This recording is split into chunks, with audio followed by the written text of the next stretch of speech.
J'aimerais vous lire quelques lignes de mon roman favori, Mélissa d'Acosta, Tout le bleu du ciel, page 421. Joanne récupère l'assiette en carton et la pose sur ses genoux avec des gestes lents. Puis, elle récupère un morceau de gâteau du bout de ses doigts. Tu fermes les yeux, il s'exécute. Puis, il sent quelque chose lui frôler le nez. Puis la seconde d'après, il sent les parfums lui chatouiller les narines. Il a du mal à les percevoir tous. Cela lui semble sucré et acidulé. Il n'est pas totalement certain. Il les respire encore. Bon sang, pourquoi est-il aussi nul? Il est incapable de deviner les parfums. Il a vécu toutes ces années sans s'en apercevoir qu'il avait un odorat aussi défaillant. Ouvre la bouche, intime Joanne. Il tressaille quand le doigt de Joanne frôle sa lèvre. Puis il sent la texture crémeuse du gâteau qu'on dépose sur sa langue. Il sent la salive dans sa bouche, comme Joanne le lui avait décrit. La salive qui englobe le gâteau, qui le fait fondre doucement. Tu peux refermer la bouche. Prends tout ton temps. Il sent le gâteau se ramollir sur sa langue, contre son palais. Des mots lui viennent à l'esprit. Crémeux, moelleux, fondant, sucré, doux. Il a envie de l'avaler, de l'engloutir très vite. Mais il écoute les consignes de Joanne.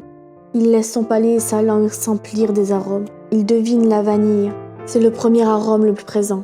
Mais ce n'est pas le seul. La vanille est mêlée subtilement à de l'orange. Ou est-ce du citron? Non, c'est bien de l'orange. Celui qui évoque Noël, les feux de bois, l'odeur de sapin dans le salon, la sensation des pantoufles fourrées sous ses pieds, le bruit des pétards qu'on trouve dans les papillotes. Il ne mâche toujours pas. Il perçoit alors un zeste de cannelle. Mamie Alice et ses pains d'épices. Elle en préparait pour le 1er janvier. Marjo et lui l'avaient renommé Mamie pain d'épices.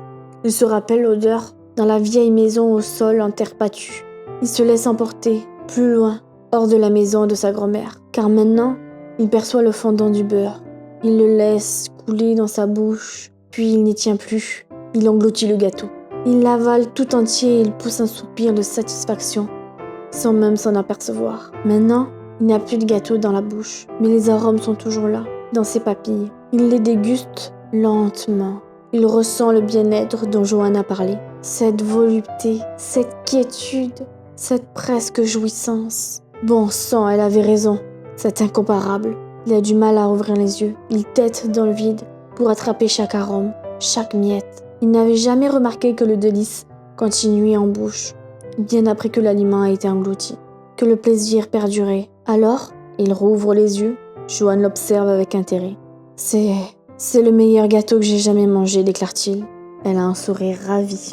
Je vous remercie de m'avoir écouté pour ce petit extrait. À bientôt.